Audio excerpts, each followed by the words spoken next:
All right. Good evening, everyone. Thank you for joining us for this webinar. Tonight, we're going to hear from Jason DiLorenzo, the founder of Doctors Without Quarters, to learn about student loan repayment and forgiveness, and we will discuss tips and best practices for transitioning physicians. I look forward to introducing you to our speaker here in just a few moments. Please note that tonight's webinar will be recorded. While everyone's still logging on, I do want to take a moment to introduce myself. My name is Ashley Pichard, and I'm the Program Relations Specialist here at Practice Match. Before joining the role, I developed a true passion for helping physicians in their journey from training to employment. And with Practice Match, I get to take that passion to the next level by working with residency and fellowship programs nationwide to offer career guidance and mentorship for their physicians, from medical students preparing to apply for residency, all the way through helping them find their dream job. Hopefully, since you're here tonight, you already know about Practice Match and all that we have to offer physicians. If not, I want to highlight a few of the resources my team and I have available to you to make sure that you get the most out of your Practice Match experience. One, we have a free CV builder and free expert CV review. We have scholarships. We have a job board where you can see job postings and you can filter them by specialty, geographic preference, visa status, and more. And given our topic of conversation this evening, I'd also like to highlight that you can specifically filter for jobs based on student loan repayment. In addition to that, you can type 501 in the keyword field if you would like to see only jobs from institutions that are not for profit. You can also create a profile and fill in your preferences. That way we can notify you about jobs that come open that match what you're looking for. We have virtual career fairs to connect you with employers hiring in your specialty. You can earn some additional revenue during training by attending the career fairs, and even more additional revenue by becoming a physician promoter and encouraging your colleagues to attend. We have monthly webinars on various topics regarding training, interview preparation, contract negotiation, immigration assistance, loan repayment, and more. And if you think your program would benefit from a personalized training on any topic mentioned above, we can do that too. We have a free physician immigration handbook that's provided by Sisk and Susser, a physician practice path career guidebook. We also have a network of experts in just about every physician-facing industry. So if you ever have a question related to career guidance, you can reach out to Practice Match and we would be happy to provide you with mentorship and guidance. If you have any questions about the things I mentioned above, please feel free to reach out to me. But now we're going to learn more about student loan repayment and how to plan for your future. Please note that microphones will be muted throughout the presentation. If you have any general questions related to tonight's topic, please feel free to ask them in the Q&A box, and Jason and I will both be monitoring that and try to get them answered for you. If your question is personal or specific to you, Jason is going to share his contact information at the end of his presentation. That way you can reach out to him. So Jason DiLorenzo is the founder of Doctors Without Quarters, a national student loan advocacy organization, mouthful there, sorry, and PSLF Jobs. It's the nation's only jobs platform dedicated to public student loan forgiveness. Since 2010, he has served as an expert lecturer and panelist for schools, hospitals, and partners on the increasingly complex and evolving topic of student loan debt best practices and federal loan legislation. Under his direction, Doctors Without Quarters has managed over $2 billion in federal student loan debt and facilitated over $400 million in federal loan finances. During his tenure, Jason has educated tens of thousands of graduates on student loan best practices, and he's recognized as a thought leader in the student loan space, regularly appearing in the media as a borrower advocate. It's my pleasure to introduce Jason DiLorenzo. Thank you, Ashley. That's a great list there. I don't need to talk about myself at all. We can get right into the student loan stuff. Thank you for having me. It's always an honor to partner with Practice Match and help all of your members, both employers and borrowers, figure out this complex and evolving marketplace. Some of you may have heard of Doctors Without Quarters or even had us present when you graduated from medical school. We work with about 50 to 60 medical schools around the nation in some capacity to do student loan best practices education. And that's in fact the title of tonight's presentation, Student Loan Best Practices for Transitioning Physicians. One thing we know in the student loan marketplace is that one of the constants is change, as is a constant throughout the rest of our lives. But it certainly, that's been happening in rapid form in the student loan marketplace, particularly in recent years with the enactment of the CARES Act, the Student Loan Repayment and Interest Halt, and also the overhaul of the Public Service Loan Forgiveness Program. So lots to talk about here. I know we said, in terms of questions, I definitely want to leave time to answer questions for you guys at the end of this presentation. If something's pressing based on something I'm talking about here, then feel free to ask the question now, and we'll try to moderate throughout the presentation so that we're answering questions in real time where it's appropriate to add to the discussion, which I hope we'll be able to have here. If I'm doing all of the talking here, the group that's available here and listening, I want to make sure that you guys are getting the most out of this discussion. So don't be shy about asking questions. At worst case, we'll handle them at the end. In terms of our agenda this evening, now that we've got the detailed introduction out of the way, we can jump into the student loan stuff. And I'm happy to nerd out on what's happening in student loans here with you guys for your benefit. One of the first things I want to talk about is what is exactly happening with the CARES Act. We've seen this, the end of the CARES Act, the end of the student loan payment halt and interest halt, punted a few times by the Biden administration. They're saying that last punt is going to end at the end of April of this year, so that everyone is tasked with going into repayment on May 1st. Want to make sure that you guys are first and foremost prepared for that. If you are currently a holder of federal student loans, presumably that's why you're here.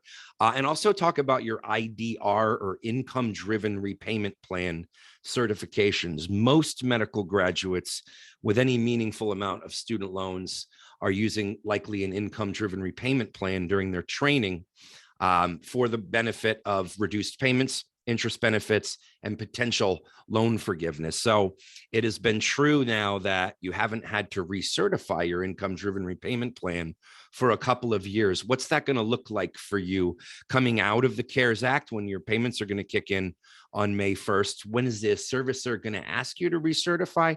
When should you be proactive about recertifying, even if they haven't asked you? You can do this strategically, and so we'll cover that. There's been a lot of coverage in the media around servicer changes, lawsuits against loan servicers who have misled or otherwise failed student loan borrowers. So we want to talk about the existing servicers and when we expect servicer changes to happen and what you can do to prepare for those changes. A lot of discussion in the media also around loan forgiveness proposals, such as blanket or loan cancellation. I guess we could use the term for all student loan borrowers. I've heard blanket cancellation for everyone as much as the $1.7 trillion of student loan debt. Is that like a possibility? There's also been probably more promotion or discussion around some blanket number that's between $10,000 and $50,000. So what are we seeing in Washington related to loan forgiveness or cancellation for all borrowers? I would definitely want to cover public service loan forgiveness in terms of progress in loans forgiven to date.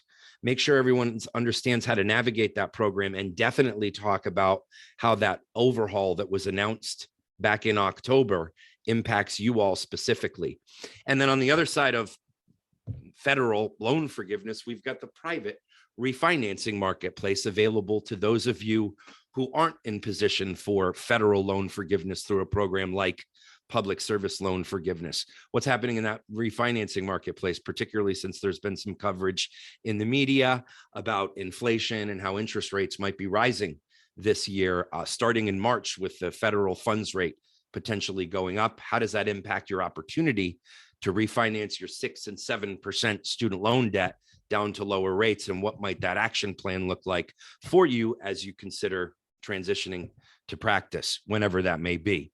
And then we'll talk about available resources. Certainly, this presentation is intended to be one detailed resource, so I hope you'll use it and ask questions along the way.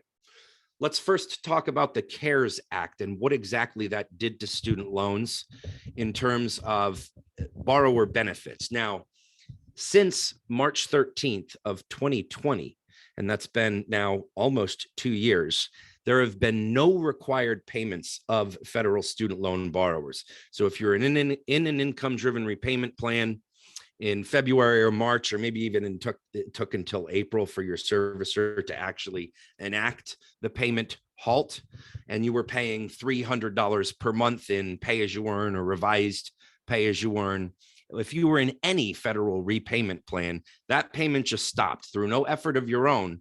That was enacted by the government. All of the loan servicers that service federal student loans stopped collecting payments. These zero payments in this administrative forbearance that was created out of the CARES Act for the COVID-19 response, those zero payments do still count towards the federal loan forgiveness available in the income-driven repayment plans and in the public service loan forgiveness program. What also stopped on March 13th of 2022 was accruing interest.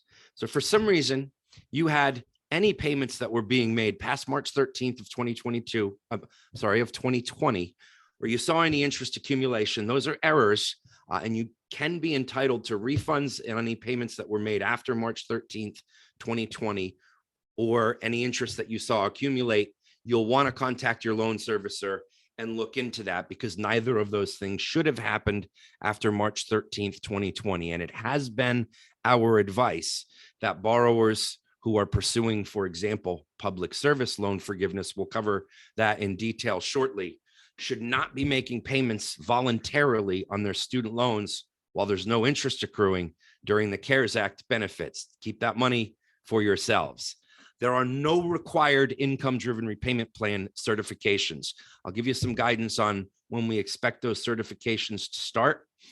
Most of you won't see a request for income-driven plan certification until likely 2023. So that's good news in terms of needing to update your income if we presume or assume that a physician's income in their early years in their career continues to grow year over year. We like being able to use 2018 or 2019 income versus 2022 or 2021 income to set your payments, because that's more payment relief for you. And again, this expires on May 1st of 2022. Now, about timing for the income-driven repayment plan certifications. Fed Loans, who is likely the servicer for most of you here, anyone that has indicated participation or interest in the public service loan forgiveness program, which most of you should have done if you're in training with a 501c3 hospital, because 95% of teaching hospitals today are 501c3s employing residents and fellows.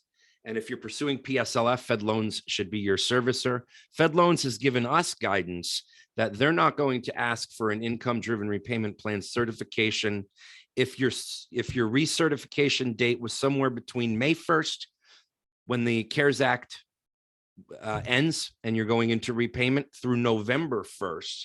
They're going to extend 12 months from that date.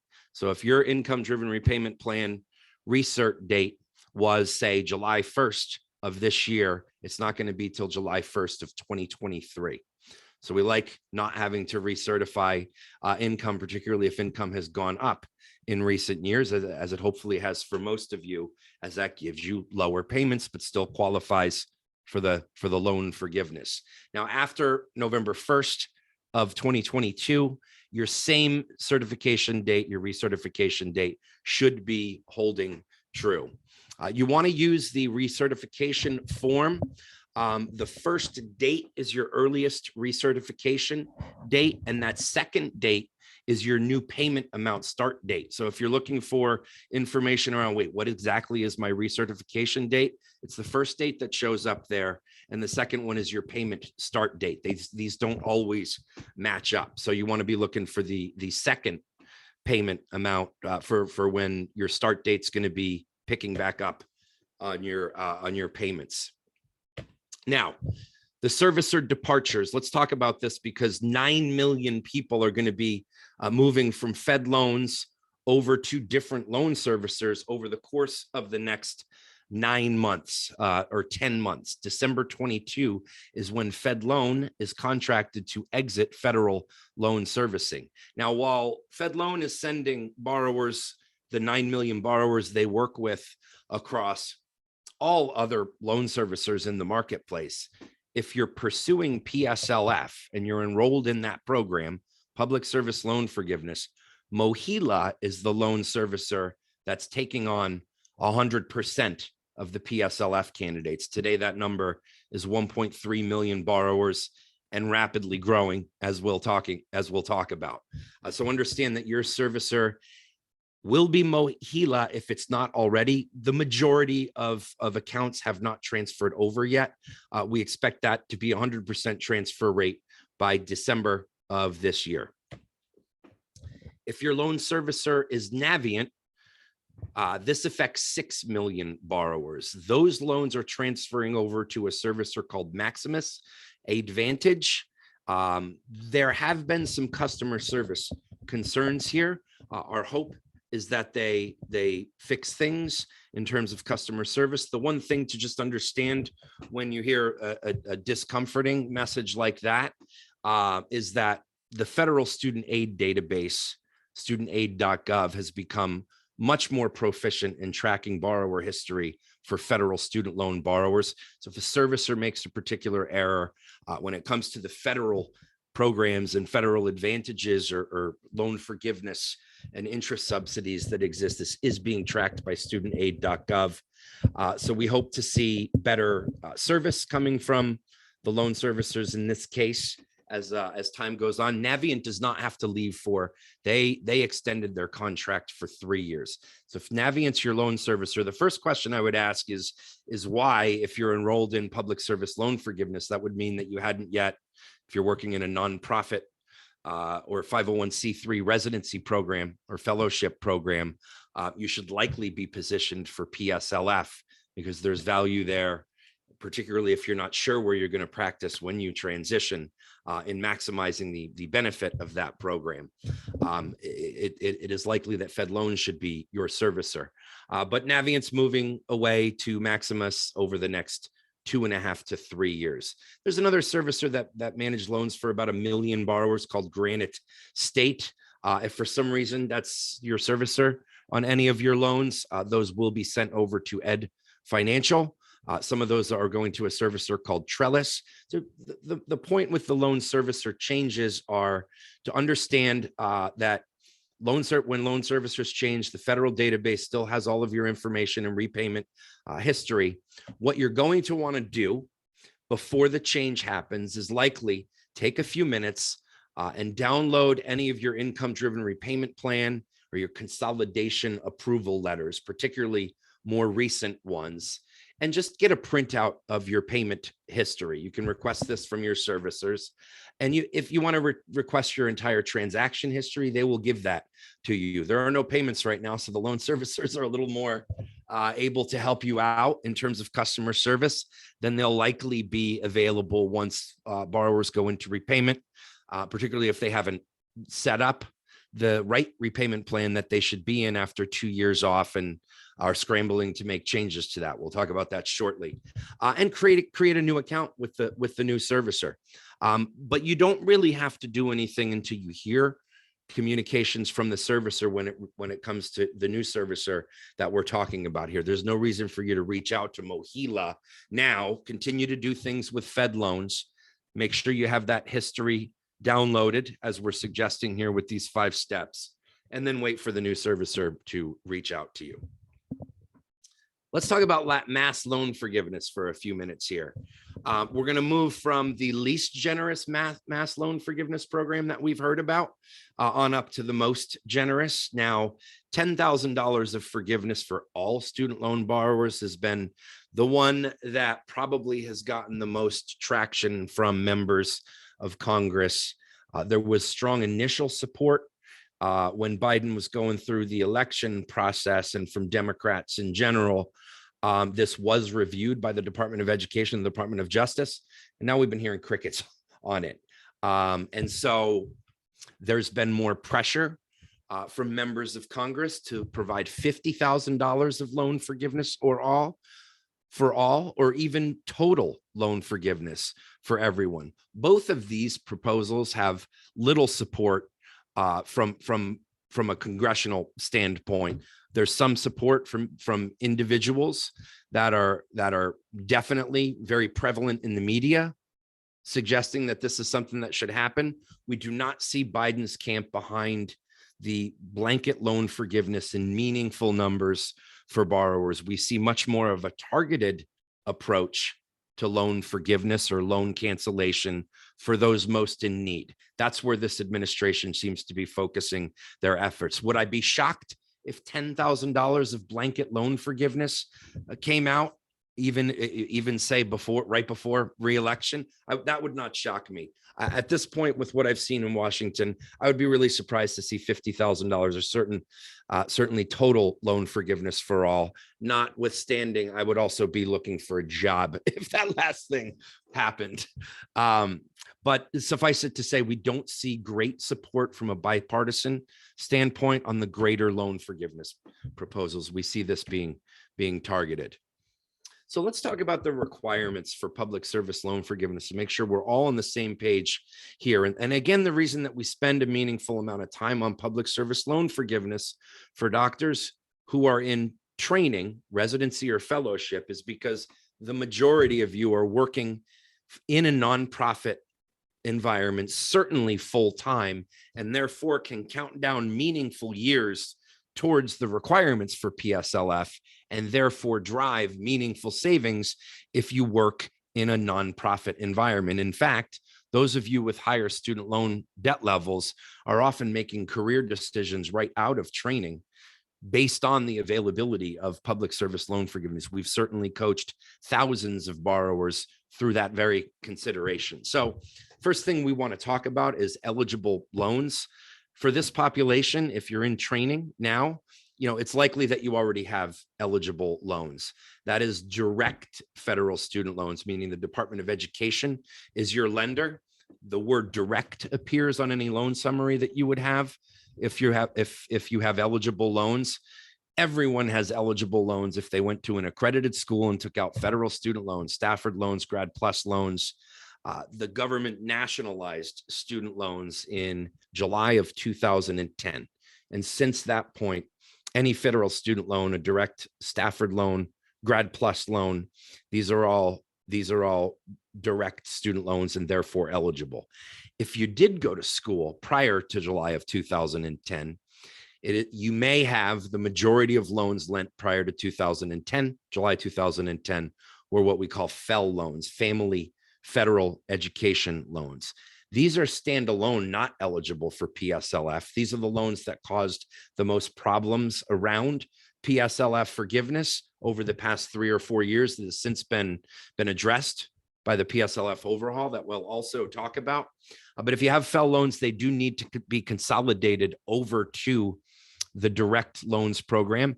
Consolidation is easy to facilitate. Your interest rates just transfer over, or they take a weighted average of them. The loan becomes direct. And now, because of the overhaul, time spent in repayment on FEL loans counts towards public service loan forgiveness. I'll give you an example of how this impacts a doctor shortly.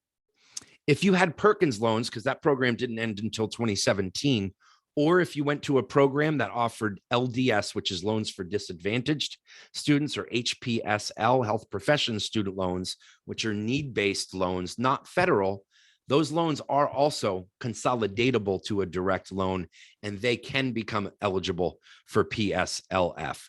That loan, an LDS or a PSL or a HPSL loan or a Perkins loan, payments made on those types of loans technically are not supposed to qualify for public service loan forgiveness under the overhaul.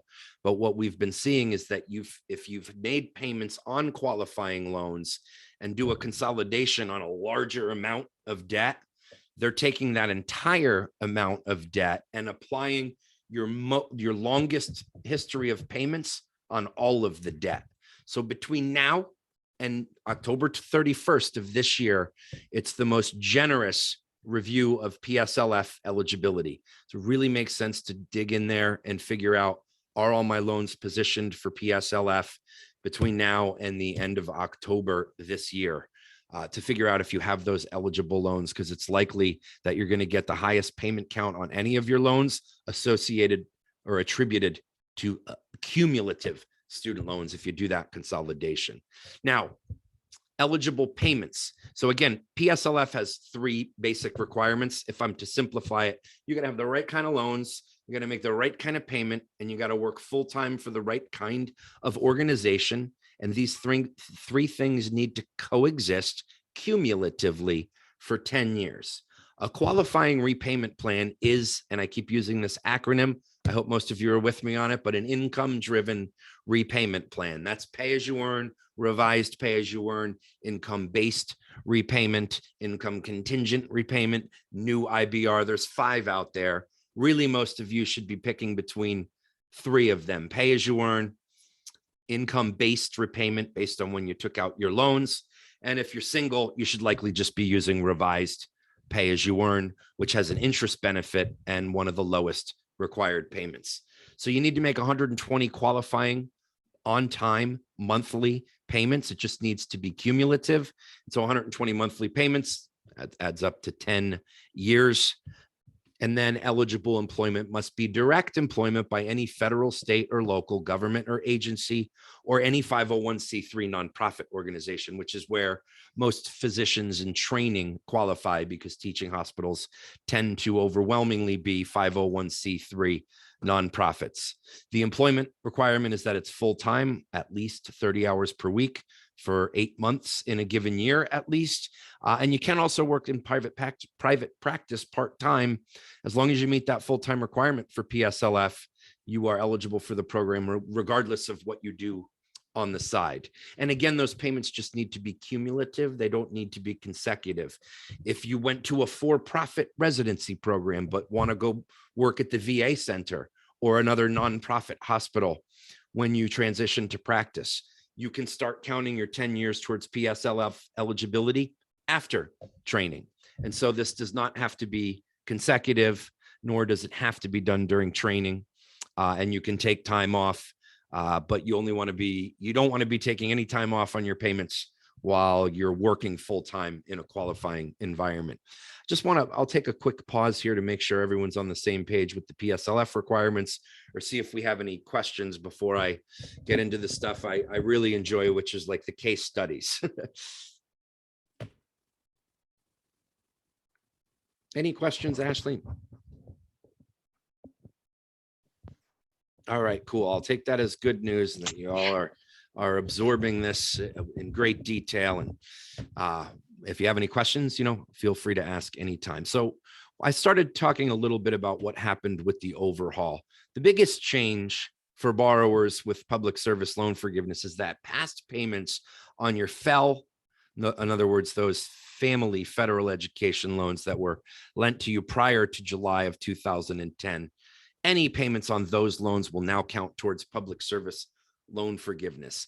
If you mistakenly consolidated when you were already making qualified payments, the previous time you made in repayment on those loans, in other words, the clock wouldn't have reset. You'll go back to counting the payments you've made on the loan since you consolidated, and you can add the payments that you made on the loan before you consolidated. Prior to the overhaul, that was considered a no-no. That could be very costly. We saw a lot of borrowers doing that. And now that issue has been fixed. Who actually needs to consolidate based on this? It's really anyone who still has those FFEL loans. If you've come across Doctors Without Quarters or heard any of our presentations before, or what's been more commonly now promoted in the media and by medical schools, and even where hospital administrators are helping out with student loan debt, we're starting to see a little more of that.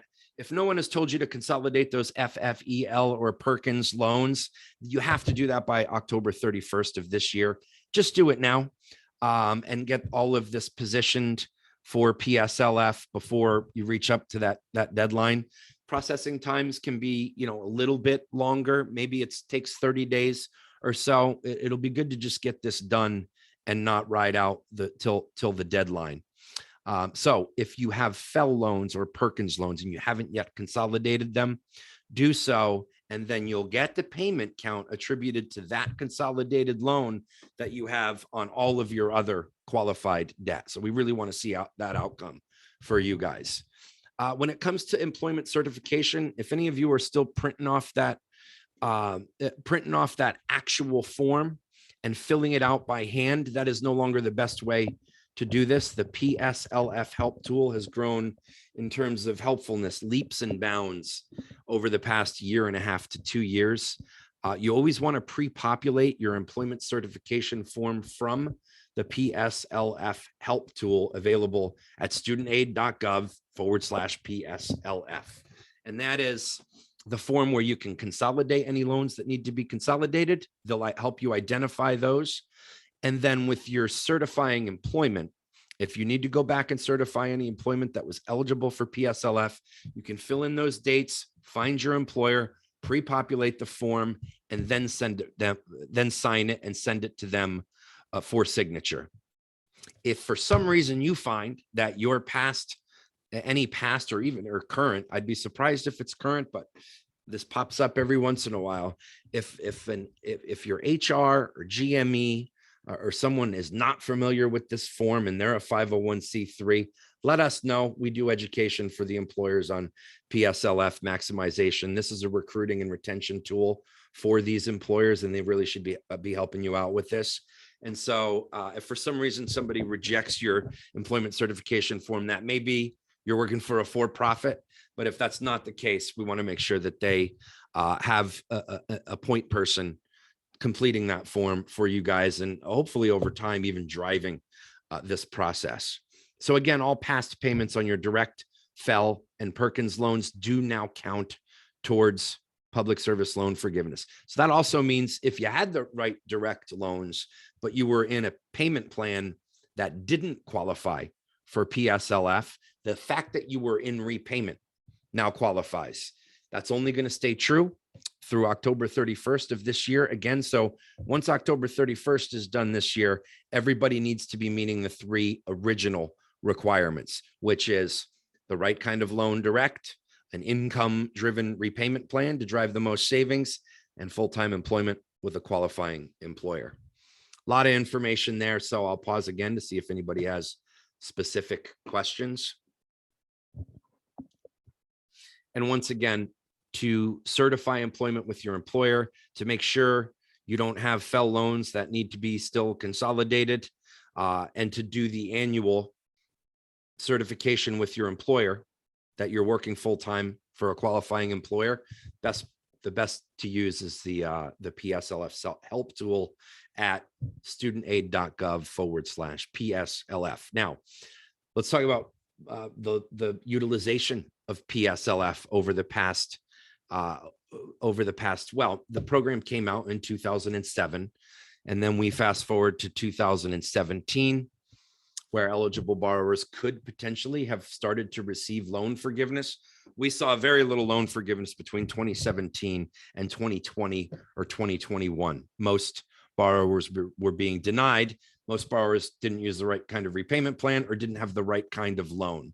Now, with the overhaul being applied, and just the fact that $131 billion is now enrolled in public service loan forgiveness, meaning you've got 1.3 unique individual borrowers who have certified that they have some level of completion towards public service loan forgiveness. Maybe they've made 12 qualifying payments towards PSLF, and that's documented through the Department of Education. Maybe they're 9 years and 10 months in, and in 2 months, they're going to receive public service loan forgiveness. There are 1.3 unique borrowers that have $131 billion of federal student loan debt. So the total forgiven now to date, as of the last announcement, has been $5 billion for over 70,000 borrowers. This is an 800% growth rate year over year. So what we expected to happen in public service loan forgiveness, meaning once direct loans, that the enactment of the nationalization of student loans, when we reach the 10-year anniversary of that, July of 2020, we knew that we were going to start to see a meaningful amount of loan forgiveness candidates. And that was just exacerbated by the overhaul, making previous non-qualified payments count and payments on the non-qualified loans. So great effort, or great success here in terms of forgiveness potential. We talk about the PSLF salary boost. So if you are finishing up 4 years of residency and you're now considering where you want to transition to practice, and you've got $300,000 of overall federal student loan debt, and you've completed 4 years towards public service loan forgiveness, then we're going to look for the next 6 years to see, based on working in a nonprofit environment and your starting salary that you expect. I believe the number we used here for a starting salary was $220,000 per year. The $300,000 that you have in federal student loan debt would normally cost, if you went to go work for a private enterprise or a private organization, that's probably going to cost you about $365,000 to pay back over 10 years.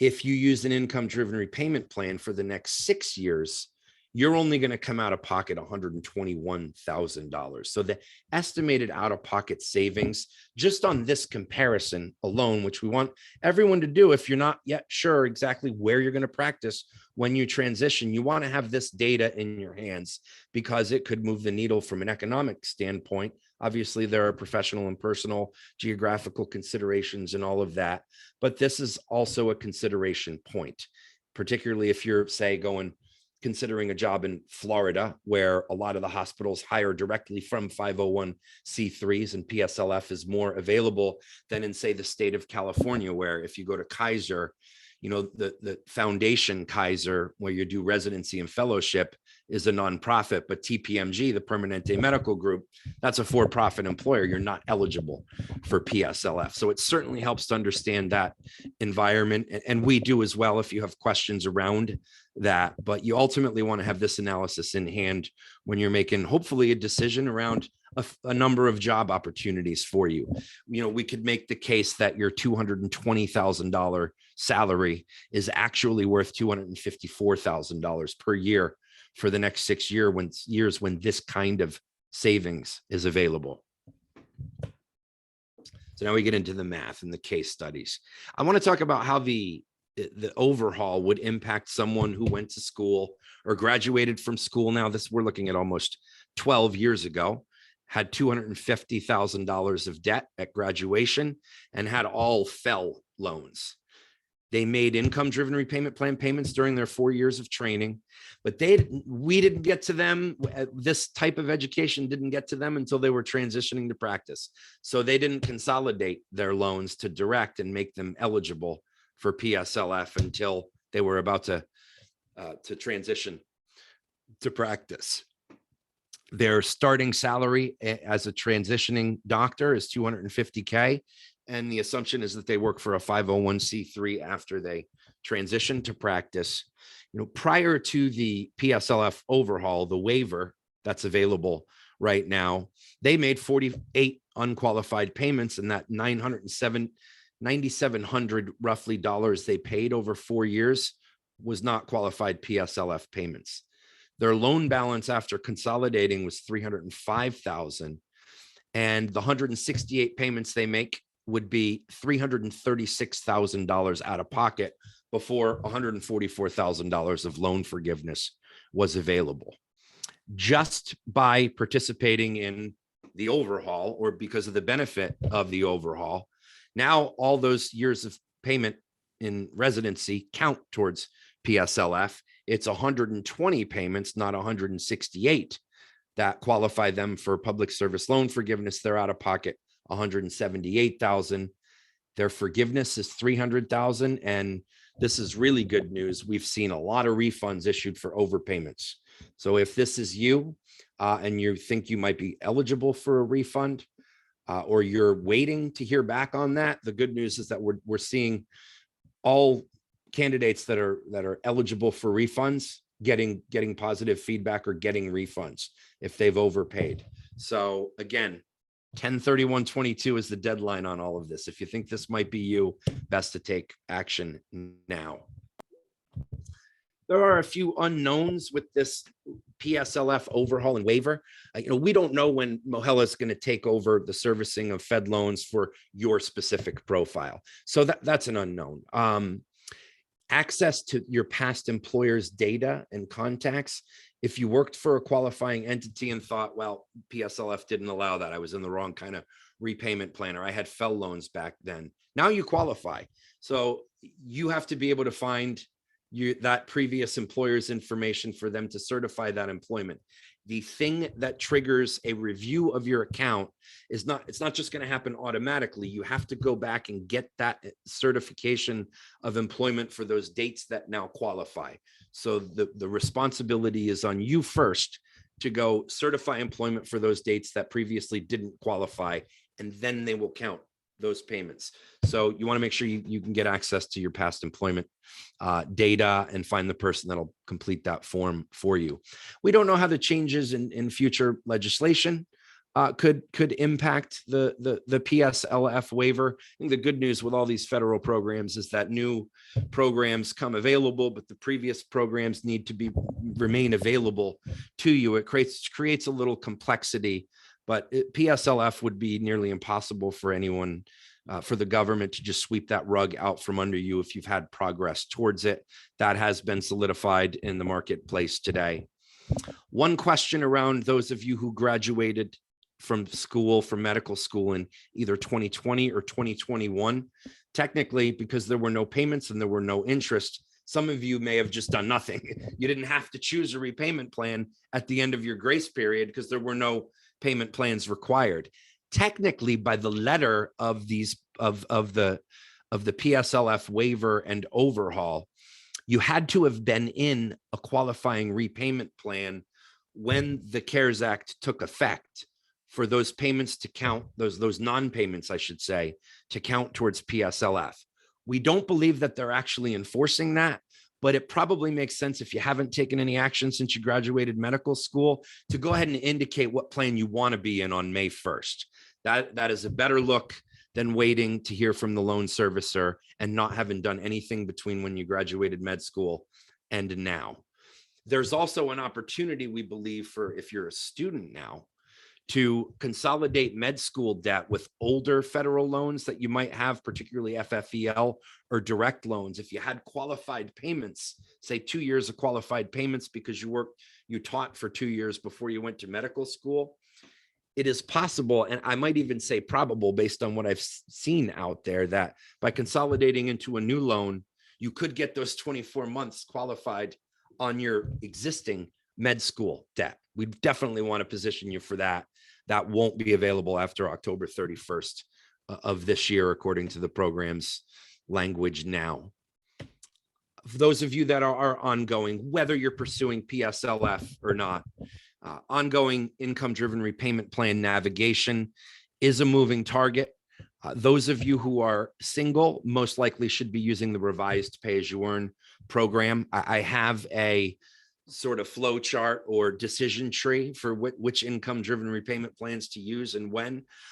Decision points are if you're getting married or you just got married, might you need to file your taxes married and separately to isolate your own profile to keep your payments lower during training or to maximize loan forgiveness. That can become a little more complicated if you live in a community property state. The good news is you can always use a payroll stub to make your payments based on your own income, even if you get attributed 50% of the household income in a community property state. I realize when I say that stuff, some minds get blown there. Suffice it to say, the strategy around income-driven repayment plan navigation is one of the reasons that we exist to help you guys navigate these programs and get the best available benefit. What are your income projections? When are you transitioning to practice? When does your household income increase because your spouse works or you just got married? Are you going to be earning additional income during training because you're moonlighting or for some other reason? You want to start to think about what are my payments going to be longer term.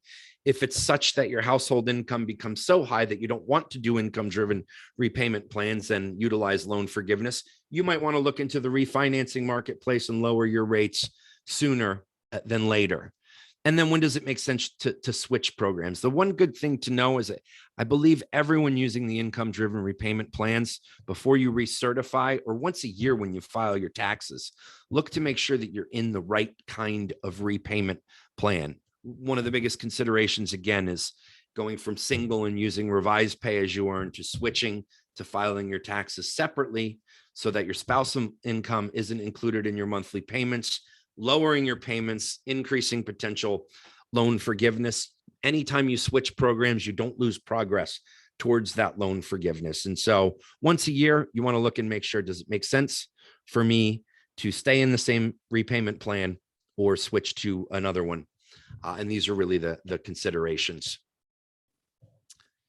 I'm not going to get too deep into the negotiated rulemaking process. This happens once a year where Congress reaches out to the private sector, experts in the private sector, to figure out, what they need to do with student loans specifically. So the Department of Education invites experts to weigh in on some of the proposed changes. Most of the things that they talked about that they acted on do not impact federal student loans for you guys, for graduates, and repayment any more than the PSLF overhaul does. That's really the biggest change that we've seen. But suffice it to say, there are continuous discussions in Washington around, in this administration, we're seeing borrower-friendly legislation and actions. So we always want to stay on top of what's happening in Washington related to student loans. So far, everything we've seen that's been proposed is working in your guys' favor. So that's good news. The one thing we did hear that there's interest in is creating a new income-driven repayment plan. We don't know exactly what that would look like. You likely wouldn't have any of the repayment plans that are available to you today taken away from you. So if this one turns out to make more sense, you can likely move into it. If not, you've got the programs that are available to you today. Now, I want to shift the attention towards, and Ashley, if I may, are there any specific questions? I want to leave about 10 minutes for Q&A here, so I plan to wrap up in about 5 minutes. But any questions?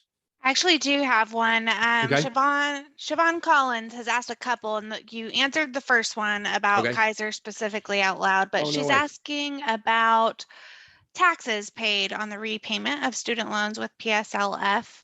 Can you talk about that and how to decipher if that is a better financial decision than paying off loans early yourself? Good question. There is no tax liability to public service loan forgiveness. Now, all these income-driven plans, depending on the plan, they have loan forgiveness available after 20 or 25 years.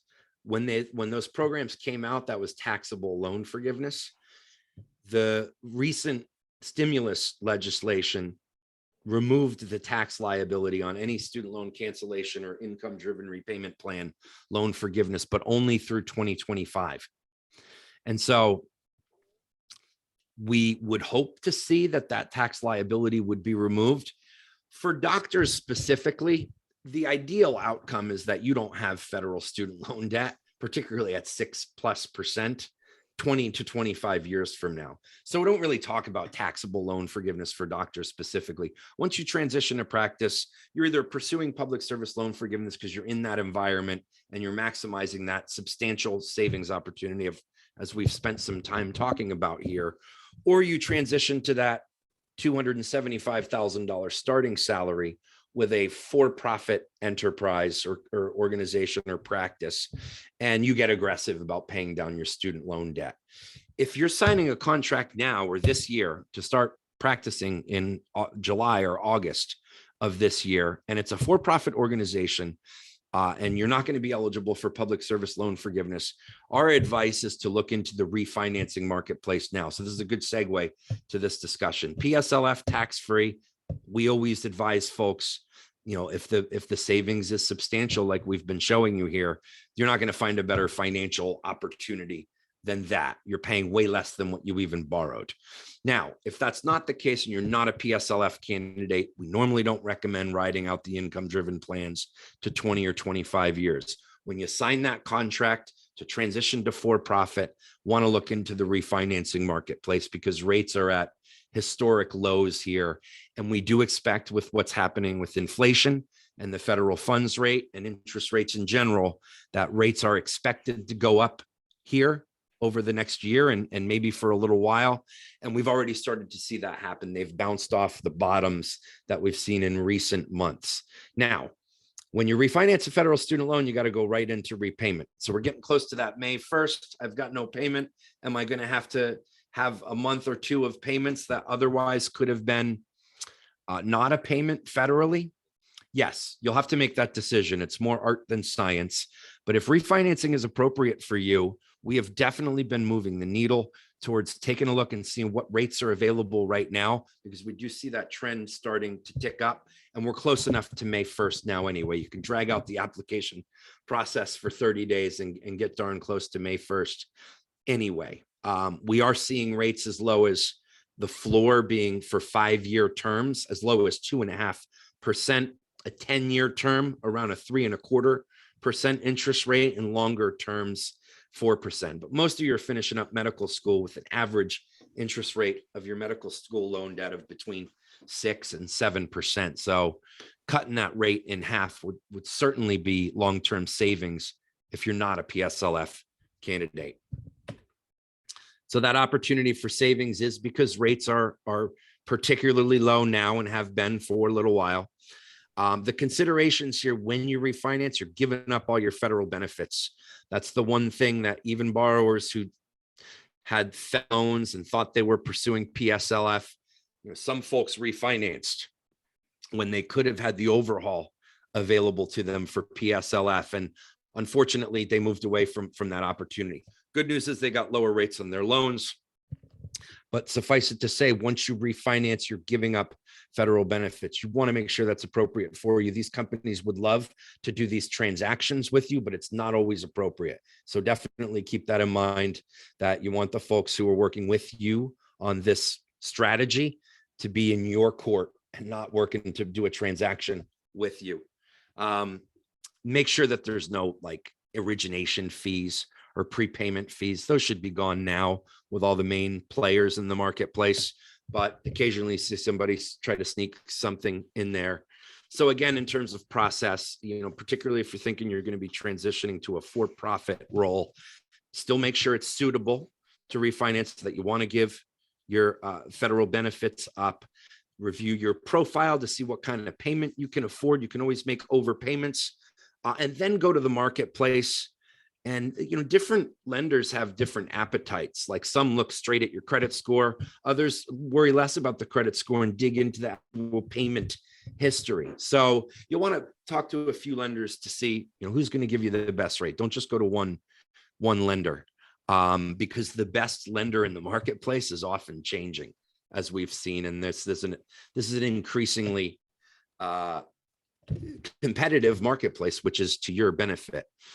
Our services, if you want to dig in on your student loans specifically and go through and see if you're an overhaul candidate for increased number of payments, anything related to navigation of federal student loan repayment programs, we do everything. It's an hour-long interview that we do, review all your loans, your repayment options, provide a detailed summary of any forgiveness available. We'll actually go through studentaid.gov and navigate these applications, consolidation, income-driven repayment plan with you, and execute all of that with you. Normally, it costs $389 for individual borrowers.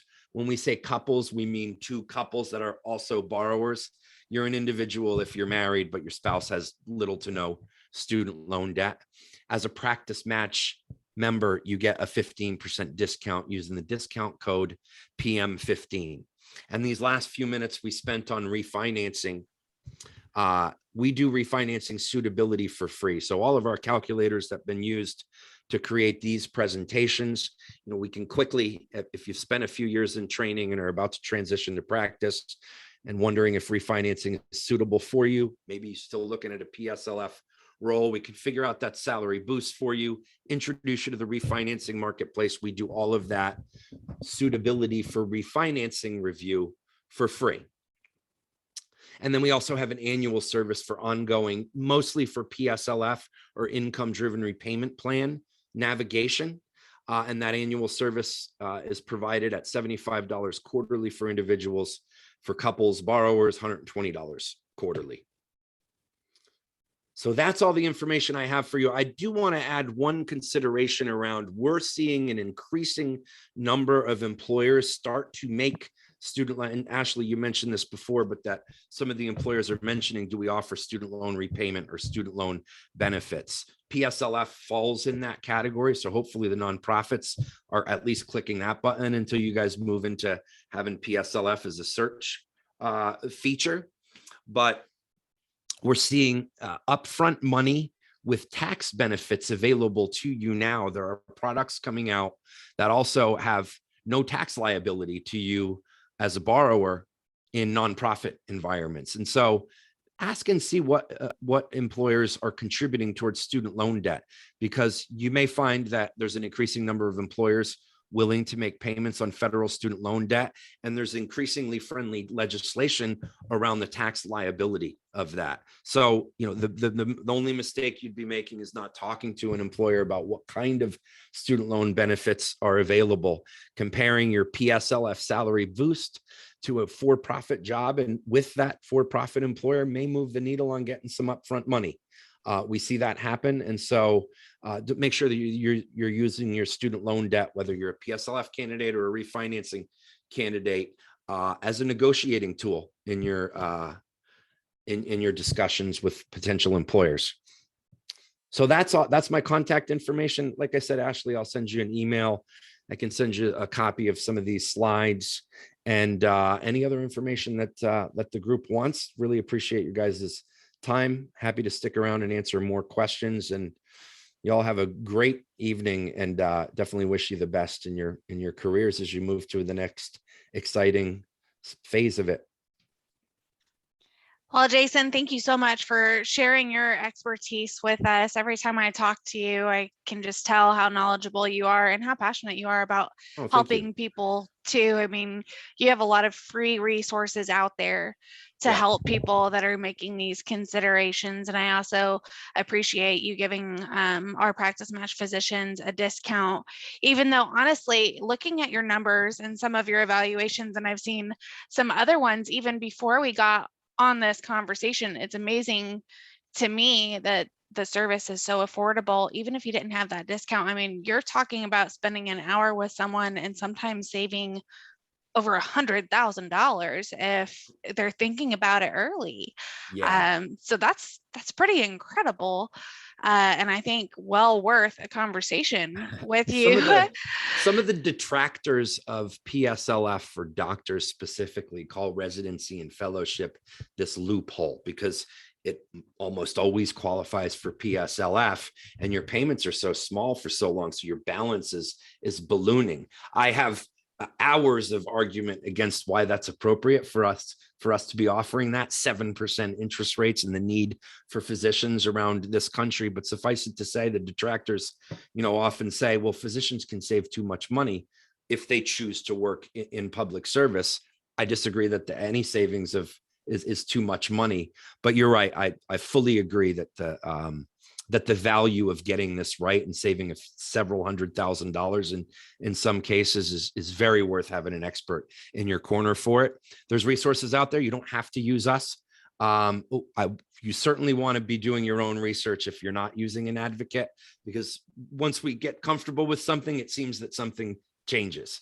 And so it's a moving target, this marketplace. And I'll always be here for you, Ashley, to teach members. And we appreciate the partnership with Practice Match. So my pleasure. Well, we appreciate you as well. And thank you again. And thank all of you for attending as well. If you have any more questions we weren't able to get to tonight, please email me or Jason, and I will send a copy of this video along with some information on student loan assistance from Jason out to you all tomorrow. And yeah, hopefully we will see you all at the career fair next week. The next one is February 22nd. So thank you all and have a great evening. Good night.